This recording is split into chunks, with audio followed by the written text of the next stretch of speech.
Inilipat na sa Taguig City Jail sina Cedric Lee, Zimmer Ras mula sa NBI Detention Center. Sina Lee at Ras ay nahaharap ngayon sa kasong serious illegal detention na isinampa ng TV host actor na si Vong Navarro. Ang detalye ng balita mula naman sa aming kasamang si Noel Perfecto live via phone patch. Noel, magandang hapon sa iyo.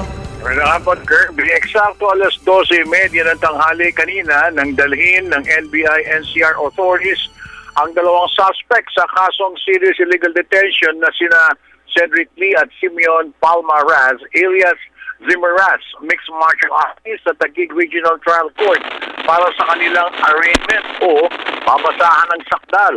Ay 5 vehicle convoy ang umalalay sa dalawang suspect na naaresto ng pinagsanib na pwesto ng NBI, ISAF at PNP sa Eastern Samar kamakailan. Ayon nga kay Deputy Director Rafael Ragos ng Regional Operations, ito ay bilang pagtalima sa atas na rin ng korte na makita ng personal ang dalawang suspect sa kasong serious illegal detention.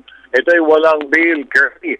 Kahapon rin ay nanawagan naman si Deputy Director Ragos sa iba pang mga kasamahan ng dalawang suspect na sina Denise Cornejo, Jed Fernandez at Ferdinand Guerrero na sumuko na lamang sa mga otoridad para hindi na sila mahirapan pa dahil natunugan na nationwide din ang kampanya o manhunt para sa kanila.